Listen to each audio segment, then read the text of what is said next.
Ариун төргийн үзэгчдээ та бүхэндээ хөсөл хөтөж студиэс бэлтгэн хүргэдэг хөгжлийн түүцээ нэвтрүүлгийн маань энэ удаагийн дугаар хүрч байна. Тэгэхээр өнөөдрийн нэвтрүүлгийн маань зочноор Хөвсгөл аймгийн Арчсан намын дарга Идрүү Баясгалан өргөдөн оролцож байна. Танд үзэгчдийнхээ өмнөөс энэ оройн энэ өдрийн мэндийг хүргье. Баярлалаа. Ингээд телевиз үзсугаа авсгалчуудтай бас энэ өдрийн мэндийг хүргье. За тэгэхээр бас манай үзэгч та өөрийгөө одоо ярилцлагынхаа өмнө тавч танилцуулна гэж хүсэж байна. Хөвсгөл аймгийнхаа хөгжлийн төлөө өөрийнхөө бодож мөрөөдж явдаг юмыг нутгийн ахын дүүс та бүхэнтэй хуваалцах энэ боломжийг олгосон хөгжлийн түүчээр нэвтрүүлгийн хамт олонд бас талархаж байгаагаа илэрхийлье. Намайг бол хувийн талаас маань хөвсгөлчүүд маань сайн танихгүй байх. Тийм учраас би бас өөрийнхөө удаан хугацааны талаас эхлээд танилцуулъя. За миний аавыг бол Дөвөржүүн Шарав Дорж гэж хүн байдаг. Монгол Улсын гавьяа тэмч мэс заслын эмч. За манай нутгийнхан бол жаргалын эмнэлгийн би илүү сайн таньдаг. За өвөө маань бол Дөвөржүүн гэж хүн бас л одоо эмнэлгийн чиглэлээр ажилладаг байсан. Санитар тухайн үед одоо санитар гэдэг одоогийнхоор бол их өргөч юм ажил хийдэг хүн байсан. Бас Хөвсгөл аймгийн олон сумдаар ажиллаж амьдарч байсан хүн. За ингээ ээж маань эмч, за эхнэр маань эмч, ингээ би ер нь бол эмчнэр дунд л амьдардаг юм хүн байгаа. За ингээд ерөнхий улсын сургуулийг 1994 онд математик байгалийн ухааны дунд сургуульд төгссөн. За тухайн үед бол манай сургуулиас аймгийн маань хамгийн л одоо шилдэг багш нар хичээл заадаг. Тэр багш нараар бас хичээл заалгаж байсан би их хацтай хүн. Тухайлбал одоо Монгол Улсын гавьяа багш Нямжов, ангийн багш Нямдорж, за Гамбилгийн багш нар бол математикийн хичээл, за физикийн хичээлийг Баяр сайхан, Төмөрбаатар, за англи хэлний хичээлийг одоо Мөнх цэцэг багш, за нийгмийн хичээлийг одоо Төвсгөл далайн эзэд хүмүүс байгууллагын одоо тэргүүн Баярмаа багш нар маань ингэж ордог байлаа. За ингээд дараа нь бол 94-өөс 98 онд Монгол Улсын их сургуулийн элсэн орж Монгол Улсын их сургуулийн математик компьютерийн сургуульд мэдээллийн технологийн инженери мэргэжилтэд төгссөн. За төгсөөд бол бас их сургуульдаа нэг 2 жил явах хугацаатай ажилласан. За ингээд дараа нь бол бас өөрийн одоо бизнесийг эхлүүлсэн. За ингээд дараа нь тодорхой хугацаанд бас улсын их хурлын тамгын газар болон барилга хот байгуулалтын яамд тухайн үед анх байгуулагдж байх үед нь бас ажиллаж байлаа. За ер нь бол одоо ангийн найз нөхөд хүмүүстэйгээ хамтраад бас нэлээд хэд хэдэн төслүүдийн дээр ажилласан ийм л одоо товчхон төвхтэй хүн байна. Ер нь одоо залуу хүний хувьд одоо бас бид нэг зүйлийг онцлж асуух гэдэг нь л дээ. Яагаад бас ардчлалыг одоо сонгох болваа? Тийм ээ, ер нь яг ардчлалын одоо тухайд та өөрөө бас ямар бодолтой явдаг вэ? Одоо Арчсан намын дарга нийтийн хувьд бас би онцлж асуух гэдэг юм л да. 1990 оны цагаан морин жилийн энэ Арчсан хувьсгалд хөвсгөлчүүдийн Чингүнжийн өвсөд бид бас нэлээд мандалн оролцсон. Тэгэхээр энэ түүхээр одоо хөвсгөлчүүд маань бахарах хэвээр. За арчил бол бидэнд одоо маш их зүйлийг өгсөн. За жишээлбэл одоо эрх хэрэгчлөө өгсөн. Энэ одоо яаж илэрхийлж байна гэвэл бид одоо хаанч хэний ч өмнө одоо үгээ хэлж байна, үзэл бодлоо илэрхийлж байна, шахаж шаардаж чадаж байна. За дарааг нь бол айл болгон л одоо хоймортой бурхантай болсон байгаа. За шашин шүтгэхийн эрхийг нь өгсөн. За дараа нь бол гадаад паспорт. За гадаад паспорттой болсноор монголчууд бид хил дамнан арилжаа намаа хийхээс гадна давс дэлхийн улс орны хөгжлөлтөд танилцахын боломжийг бидэнд өгсөн. За хүн болгон одоо хуулийн өмнө тэгш хэрэгтэй байх тухай одоо үндсэн хуулийн дээр зааж өгсөн байна. За хувийн өмч хөрөнгийг одоо дэмжиж байна. Жишээлбэл одоо бид өнөөдөр орон сууц, хашаа байшин, хувийн машин, мотоцикл гэдэг. За малчид маань жишээлбэл хөссөн үедээ хотноос ороод шүлний хон гаргаад эцэг халаад идчих боломжтой. Ийм л одоо маш олон зүйлийг биднэрт өгсөн юм байгаа юм. За энэ арчлын бидэнд өгсөн үн цэнийг бас 90-ад оноос хойш төрсэн залуучууд маань төдийлөн сайн ойлгодгүй. Энэ бол тэр залуучуудын бол буруу биш. За энэ арчлаар олцсон энэ үн цэн энэ одоо талаар бид одоо хойч үе залуучуудаа мэдрүүлээгүй, сайн ойлгуулаагүй ийм л одоо алдаа оноо болов гэж ингэж боддог. За тэгэхээр Арчсан нам шинжлэлийн одоо энийг шат чадандаа өргөн дэлгэр үйл ажиллагаануудыг зохион байгуулан явуулж байгаа. Тэр нэг намын шинжлэлийн тухай одоо Арчсан намын шинжлэл гэж гол нь бас яг юу ярьж байна вэ? За намын шинжилттэй холбоотой асуудал ярихаас өмнө бас нэг 2 зүйлийг ярмаар санагдаж байна. За өнөөдөр бол энэ арчлыг гажуудуулж байгаа маш их зүйл байна. Тэгэхээр энэ одоо бидний гаргаж байгаа алдааг зас сайжруулах зайлшгүй шаардлагатай өнөөдрийн одоо нийгмийн амьдрал бол харуулад байгаамаа. Тэгэхээр ер нь бол одоо энийг засах сайжруулах хамгийн чухал зүйл бол улс төрийн намуудын эрх зүйн байдлыг сайн тодорхой болгох гэж ингэж харж байгаа. За Арчсан нам бол энэ бусад улс төрийн намуудаас төрүүлээд намын шинжилгээний тухай асуудлыг ярьсан. За намын шинжил гэдэг бол явж зөвхөн намын шинжилгээний асуудал биш, улс орны шинжилгээний асуудал яригдж байгаа гэж би ойлгодог. Намын шинжилгээний гол зүйл бол цөөхөн эдгээр хүрээнээс гарч ирсэн намын даргал асуудлыг шийдэх биш. Харин гишүүдээс асуудаг, гишүүдээрээ хэлэлцүүлдэг, за нээлттэй, ил тод ийм одоо улс төрийн нам болохын төлөө шинжилгээ ажил үргэлжилж байна. За дунд чатны намын байгууллагын хувьд бол за гишүүдийнхээ төв оролцоог сайжруулах, за тэднийгээ сонсох гэх мэтлэн одоо барилгаар бол одоо суурьаа сайн давахын тулд зах сайжруулахын тулд голцоо анхаарч ажиллаж ирлээ. За намын шинжилгээний ажлаар ингээд явж явах үед ер нь бодогдсон зүйл бол намын гишүүд дэмжигчд маань энэ номыг удирдах байгаа удирдлагууд маань одоо хэрхэн яаж өөрчлөгдөж шинжилэгдэж байгаагаас одоо намын шинжилгээний үр дүн тооцогдох юм байна гэж ингэж ойлгосоо. Таны бодлоор манай Хүсэл аймгийн хөгжил бас ямар төвшөнд явна гэж та хардаг вэ? Бас мэдээж олон тулгамдж байгаа асуудлууд байгаа. Энэ бол бид бүхний нүдний өмнө дэлхийн харагдаж байна. Тэмээ ажилгүйд ядуурл тийм ээ. Тэгэл олон зүйл байдаг шүү дээ. За аймгийн маань хөгжил нь хэр төвшөнд явна вэ гэж. Ер нь одоо улс орны аймгийн хөгжлийг тодорхойлохын тулд энэ одоо аймагт амьдарч байгаа иргэдийн амьдралын чанарын асуудал яригдах болов гэж бодож байна. За үүнээс гадна бол эдийн засгийн бодлого өрсөлдөх чадрыг судлах судалгааны төв гэж байгуулга байгаа. Тэгэхээр энэ судалгааны төвөөс сүүлийн жилүүдэд 180 хэмжээсээр одоо хэмжиж судалгаа хийж аймагуудын өрсөлдөх чадварыг одоо судалж тайлан гаргадаг болсон. Тэгэхээр энэ тайлан дээрээс харахад бол манай аймаг нэлээд хэдэн үзүүлэлтээр араасаа байр эзэлж явдаг. За жишээлбэл одоо дундаж насалт гэх мэтчлэн тэгэхээр энэ тайлантай холбоотой асуудлыг би бас та бүхэнд интернетээс хариулж болно. За дараагийн нэг юм нь бол энэ тулгымцсан асуудалтай холбоотойс.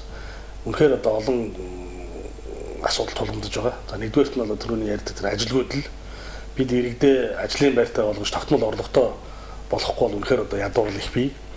За үүний тулд бол бид нар жижиг дунд үйлдвэрлэлийг хөгжүүлэх одоо бодлогыг өшөөсөө нарийн болгож төлөвлөж явах хэрэгтэй гэж би ойлгодог. За хоёрдугаарт нь бол энэ эрүүл хүнсний тухай асуудал. Өнөөдөр бид нар мах гурил будаага ингээд одоо өөрсдөө хангаж болж байгаа ч гэсэн энээс дутхгүй хэмжээгээр хэрэгэлдэг хүнсний ногооны асуудал одоо бид нар шийдэж чадахгүй байна. Манай аймгийн хувьд бол бүх аймгийнхаа хүнсний ногооны хэрэгцээг хангаж тариалж чаддаггүй. За бүгд л одоо нэг дор тариалаад хүнсний ногоогоо хурааж намар хурааж явдаг. Энэ үед бол бүх ногооны одоо хан шунаад ингээд хүнсний ногоо тариалж байгаа хүмүүс нь ашигтай ажиллах тодорхойгүй. Дээрээс нь эдгээр тарьсан ногоог одоо хадгалах технологийн зөөр үнэхээр байхгүй байна. Тэгэхээр бид нар энэ асуудлыг шийдэх ёстой. За дараагийн асуудал бол дэд үтцтэй холбоотой асуудал. Тэгэхээр бид нар өнөөдөр яагаад одоо орон сууцнд амьдарч байгаа хүмүүс маань халуун устдаа. За хашаандаа яагаад бид нар орон сууцнд амьдарч байгаа юм шиг дэд үтсэн шийдэгдсэн боловсон нойлтой дүүш баан дүүштэй ингэж амьдарч болохгүй гэж аймгийн төвийн дэд үтсийн асуудлыг одоо шийдэхгүйгээр одоо эрүүл орчинд амьдрах нөхцөл бүрдэхгүй юм. За өнөөдөр бол мөрөө хот утаатай болж байна. За дээрээс нь хөрсний бохирдлын асуудал нэлээд их хөндөхгүй бол одоо бидний тулгамж байгаа хамгийн том асуудлуудын нэг болоод байгаа. За яг энэ асуудлуудаа бид нар өнөөдрөөс л их тэмцэхгүй бол удахгүй Улаанбаатарын араас орно гэж бас ингэж ойлгох хэрэгтэй. Та бүхэн бас мэдээллийн хэрэглүүдээр үзсэн байх. Одоо Өвөрхангай аймгийн төв 12 хэр одоо ямар хэмжээний утаатай болсон гэдээ яригдж байгаа байлаа. Дэд үтцээ шийдэж бид нар хөрсний бохирдлыг арилгана. За дараагийн тулгамж байгаа асуудал бол хот төлөлттэй холбоотой асуудал. Тэгэхээр бид бол үндсэн хуулиндаа иргэн бол айх аюулгүй орчинд амьдрах ёстой гэдэг энэ заалтад хэрэгжихгүй болох юм руугаа явж байна. За бид бол урт хугацааны одоо энэ хот төлөлтийн бодлоготой байж тэрийг хэрэгжүүлэх зайлшгүй шаардлагатай. Тэгэхгүй бол өнөөдөр одоо яаж юм гэхээр бас хаад уртаа газраа барилга барьж хаад уртаа газраа үйлдвэрлэл явуулж эхэлж байна. Энэ бол хамгийн буруу зүйл. Өнөөдөр бид нар хот төлөлтийн бодлоготой байх юм бол орон сууцаа хаана барих юм? Хаана одоо хауста хувийн ашаа байшинтай хүмүүс амьдрах юм? Хаана үйлдвэрлэлээ явуулах юм? За ингээд энэ байшин барилга барьж байгаа нөхцөлд ногоон байгууламж, автомашины зогсоол, за явган хүний зам талбай гэх мэтлэн энэ бүх зүйлийг нь бодлого төлөлтөнд оруулж тусгаж явах хэрэгтэй маа. За дараагийн нэг тулгамж байгаа асуудал бол энэ төрийн үйлчлэгээний хүртээмж болон чанартай холбоотой асуудал. За өнөөдөр бол иргэдэд аж ахуйн нэгжид үйлчлэх ёстой төрийн байгууллага бол хангалттай үүргээ сайн биелүүлж чадахгүй гэж үзэж байна. За ягаад гэвэл одоо ингээд гудамд явж байгаа хүмүүсийн ингээ ярианаас ингээ сонсож байхад бол төрийн байгууллагад хүмүүс одоо ажлын байран дээр байдгүй. За байгаа нэг нь одоо ааш муутай гэх мэтлэн юм асуудлууд гомдлууд нэлээх явдаг юм байна. За мөн төрийн үйлчлэгийг одоо иргэдэд хүргэж байгаа хамгийн одоо баг нэгж бол энэ багийн засаг дарга нар байна. Энэ багийн засаг дарга нар төрийн үйлчлэгийг иргэдэд хүргэхдээ иргэдийг маш их ялгарлан гадуурхаж байна. Энэ тухай одоо бол иргэд одоо энэ хүн болгонд шахуу ярьж байгаа юм. Энэ асуудлуудыг бол бид нар засан сайжруулахгүй бол болохгүй асуудал байна. За баян засаг дарга нар иргэдийг одоо ялгарлан гадуурхтаа жоохон яадгийг гэхээр улс төрийн намын хариаллаар ингэж гадуурхдаг. Чи ардс намынх бол одоо ийм хамрагдахгүй, ийм одоо халамжинд хамрагдахгүй гэдэг юм боо баримтлалт юм. Тэд жоохон яаж одоо иргэдийг гадуурхаж байгаа гэхээр зөвхөн улс төрийн одоо сонгуульд санал авахын тулд одоо иргэдийг ингэж гадуурхаж байгаа үзлүүд маш их байна. За дараагийн нэг асуудал бол энэ хууль биелүүлдэггүй ач холбогдолтой зөрчлийн асуудлууд маш их байна. За үүний хамгийн тод жишээ нь бол аймгийн засаг даргатай холбоотой асуудлууд. За аймгийн засаг даргаыг бол үндсэн хуулийн цэцээс одоо төрийн хаалт 3 жил ажиллаагүй учраас одоо засаг даргыг хамлсан ерхий сайдын захирамжийг цуцалсан. За гэсэн хэдий боловч өнөөдөр энэ хүн дахиад л одоо засаг даргаар хамлуулаад ингээд явж байгаа жишээний. Тэгэхээр энэ бол одоо хүмүүс ярьдаг шүү дээ үндсэн хуулийн цэцэн дээр хөх тэмдэглэл байна гэж ярьдаг байсан бол өнөөдөр одоо үндсэн хуулийн цэцэн дээр Хөсгөл аймгийн засаг дарга байна гэдэг юм яриа хүртэл явж байгаа шүү дээ. Тэгэхээр засаг дарга нь ингээд хууль зөрчиж байгаа тохиолдолд одоо доод төрийн хаалт шаардлагууд яаж хуулийг иргэд нь яаж хуулийг биелүүлэх юм бэ гэдэг нь бол асуулт болоод үлдэж байгаа. За давхар дээлийн асуудал. За төрийн хаалтны тухай хууль бол шинжилсэн найруулга бол 19 оны 1 сарын 1-ээс мөрж эхлэх ёстой. Гэтэл одоо аймгийн иргэдийн хурлд төлөөлөгчд маань төрийн захиргааны одоо нэг жил агентлагийн дарга ажиллаж байгаа жишээтэй.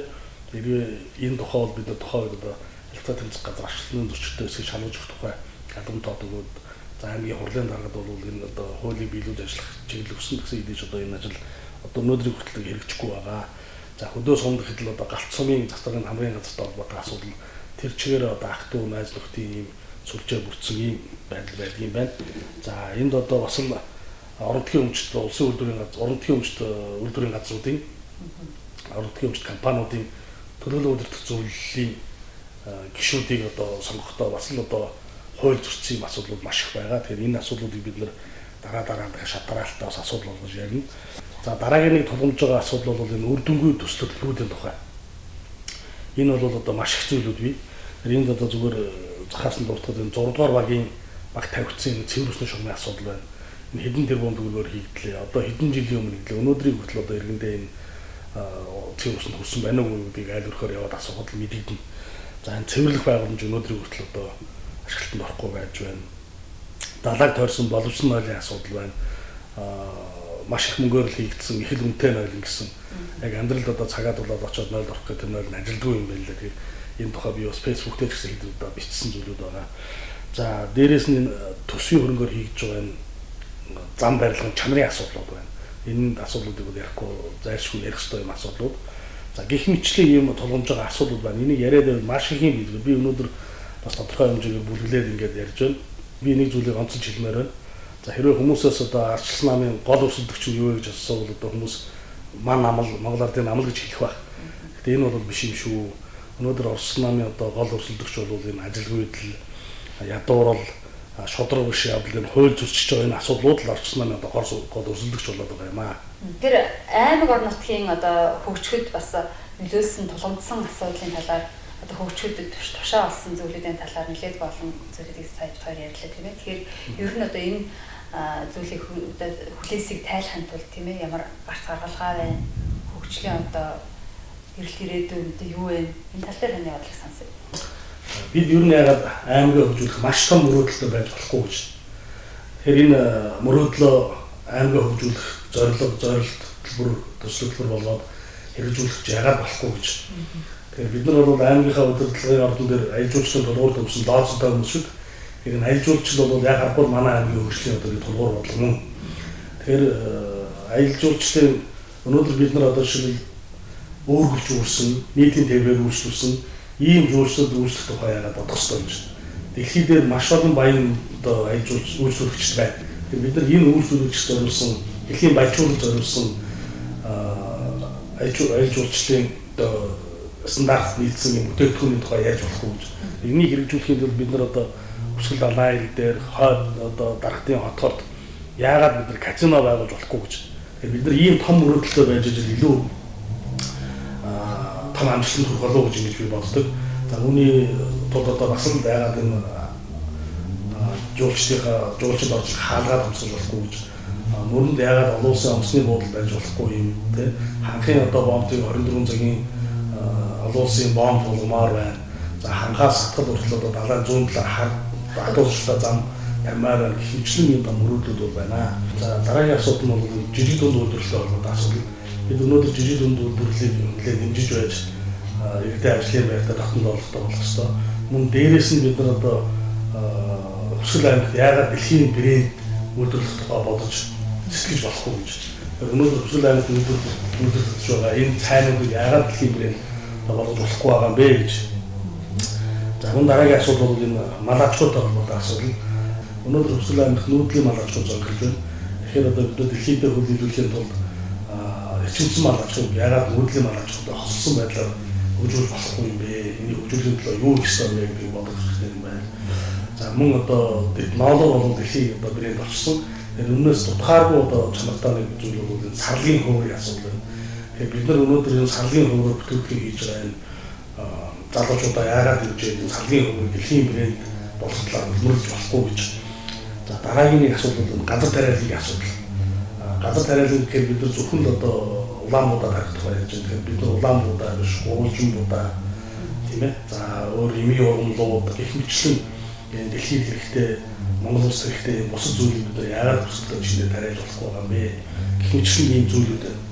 Дараагийн нэг асуудал нь бол энэ Хүсэл аймгийн хөгжилтэй холбоотой дараагийн нэг асуудал бол иргэдийн санаачлал, иргэдийн оролцоо гэсэн ийм төрлийн бодлого босож ажиллахгүй бол одоо Хүсэл аймгийн хөгжилтөнд иргэдийн оролцоо авчих юм ажил гарах үдэ гэж бас юм зөвлөдгээ. За ингээд аймаг орноо хөгжүүлэх, сайхан амьдрахын төлөө том мөрөөдлөө байж энийг одоо мөрөөдлөө ажил хэрэг болгохын тулд мөрөөдлөө хөгжил болгохын тулд аймгийн оршин сууж байгаа иргэд маань бас хамт байгаарай гэж та бүхнийг уриалмаар байна. За тэгэхээр бас нэг зүйлийг онцолж одоо ярилцахаа дөрөвдөхнөөс асуухыг болчихжээ. Юу гэхээр одоо сүүлийн үед одоо шатхууны өмнө өдөр тутам нэмэгдэж байна. За тэгээд дээрээс нь одоо ингээд жижиг дунд үйлдвэрлэхээр жидүү гэх тийм жижиг дунд үйлдвэрлэлийг хөгжүүлэх сангийн тухайн асуудлууд нэлээд одоо цаашаа одоо ингээд тэгэхээр мэдээллүүдээр олон түмэнд ингэж хүрч байна. Энэ бол нэлээд том асуудал гэж ойлгож байна л та. Тэгэхээр энд бол бас таны байр суурь хас гэж бодож байна. За шатхууны өмнө бол сүүлийн үед ойролцоогоор 500 орчим төгрөг нэмж байгаа. Ийм шатхууны өмнө өсөлт бол Монгол Улсын засгийн газрын одоо бодлогын алдаа гэж би одоо дүгнэмээр. Өнөөдөр манай намын залуу зөвхөн Хүсэл аймгийн одоо иргэдийн халааснаас шатхууны өмнө зөвхөн хэдэн төгрөг алгуулж байгаа юм бэ гэдэг тооцоо хийж бас фэйсбүүк дээр тавьсан байсан. За эндээс харж байхад бол зөвхөн энэ зөрүүнээс гэхэд л одоо шатхууны өмнө зөрүү 11 тэрбум орчим төгрөг одоо хулгайлж гэж тооцож байгаа. Энэ бол одоо аймгийн төсвийн одоо эцэг хэмжээний хүн харагдж байна л. Энэний дараа бид нар зөвхөн энэ шатхууны өмнө өсөлтөөр шалтгаалаад өргөн хэрэглээний барааны үнийн өсөлтийг тооцоод үзэх юм бол өнөөдөр Хүсэл аймгийн одоо Хүсэл аймгийн одоо төсвийн орлогоос хэд дахин илүү ийм мөнгөнд харагдаж байгаа. Энэ бол ерөөсөө буруу бодлогын талтай гэж хэлмээр. За жижиг дунд үйлдвэрлэлтэй холбоотой асуудал бол нийгмийн хүмүүст маш том асуудал болж байна. Тэгэхээр энд бол одоо төрийн эрх барьж байгаа нөхдүүд маань одоо иргэдийнхаа итгэлээр долгааж автал нэг адил зүйлээ. Манай аймагт бол жижиг дунд үйлдвэрлэлээс гадна одоо маш олон юм сангууд байдаг.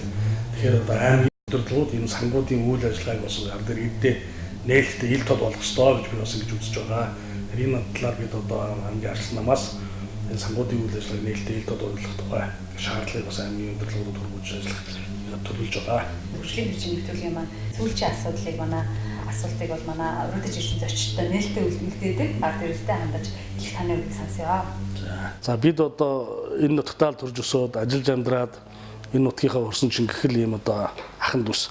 Тиймээс одоо улс төрийн намын харьяалалаар нь ялгарлан гадуурхах энэ зүйл юусоо байж болохгүй зүйлээ. Тэгэхээр бид энэ зүйлийн одоо эсрэг байдаг Хүсэл аймгийг хөгжүүлэх, за Хүсэл аймаг туландаад байгаа энэ асуудлуудыг шийдэхийн тулд одоо энэ аймгийг удирдах байгаа аймгийн удирдлагууд, цаашид удирдах удирдлагууд мөн энэ аймагт амьдарч байгаа иргэд бол эрэг зүв бодолтой хийж байгаа ажилдаа сэтгэл зүрхээ зориулж байгаа ихтгэл үнэмшил, мөн иргэдийн оролцоо, мөн шудраг ус одоо шудраг усны төлөө болон сайхан амьдралын төлөө иргэд бидний өөрсдийн тэмцлээс одоо маш их шалтгаалж гэдгийг бас та бүхэндээ хэлмээр байна. За ингээд Хөвсгөл аймгийн Арчсан намын дарга эдрээс шинэ төвшөлтэй хүмүүс баярлалаа. Өөрийнхөө үнэтэй цаг зав аваад бүхэнд зориулж тийм ээ манай үзэгчид бас өөрийнхөө үйл бодлыг илэрхийлж одоо бидний асуусан асуултанд нээлттэй ярьсан танд амжилт сайн сайн бүхнийг хүсье. Хөгжлийн төвчийн нэвтрүүлгийн энэ удаагийн дугаар Хөвсгөл аймгийн Арчсан намын дарга эдрээс өргөдөн оролцлоо. Ингээд манай нэвтрүүлэгтээ хамтдаа байсан иргэн үзэгч та бүхэндээ баярлалаа. Дараагийн дугаараар иргэн уулзлаа баярлалаа.